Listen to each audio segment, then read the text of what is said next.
Okay, so we're on this roof in Liberty, South Carolina. So architectural roofs are harder to see hail damage or wind damage on, I should say.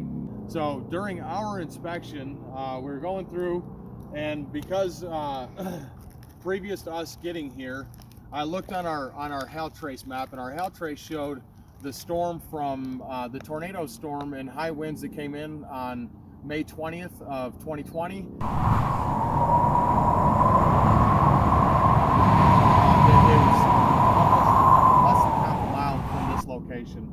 So we started to check the tabs. A lot of times, if you're in a wind zone and there's heavy winds, you can start to look for tabs. Like for instance, this shingle, the shingles do lift on these corners every once in a while, and over time that would cause a problem. But that's not what we would consider wind damage, because the insurance carrier will not cover this for wind damage just because one side coming loose. So we're looking through this roof, and we actually find areas right here. Okay, so we're going through and testing all of these tabs. We know that some of them are lifting, and like for instance this one here, our nails are right here, so it's not lifting past that area. But if you look at this corner, now that we see that our nailing zone has lifted off of the roof, that tells me that wind has driven under here enough to separate or pull that nail through. So now I have a damaged shingle here, and when I noticed, it crawls up through. So when you're looking, and any of you roof inspectors out there, when you're looking for zippering, okay, zippering is when a shingle has pulled through the nail and then several nails have pulled through.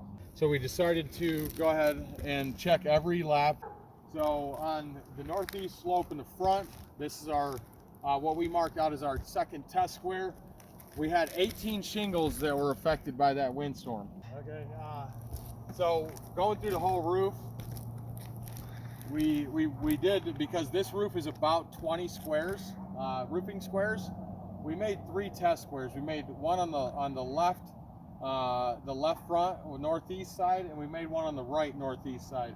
On the right northeast side, we got wind damaged shingles, or shingles that were separated like the ones we just showed you. There was 18 shingles damaged total, but we found more on our third test square was on the right front back, and we got another 10 wind damaged shingles here. Wind damage is not only consistent with nails pulling through, but it's also consistent with once wind gets underneath a certain part of the shingle.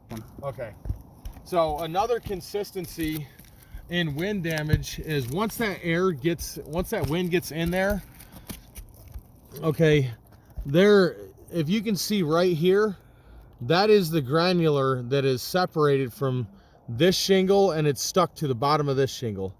Okay, so that's called mat transfer, and that black strip right here, that's the tar strip from the shingle above it.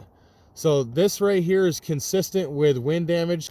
So once that wind starts driving under this corner and that tab starts lifting up, once the wind is strong enough, it rips the whole thing up, causing mat transfer.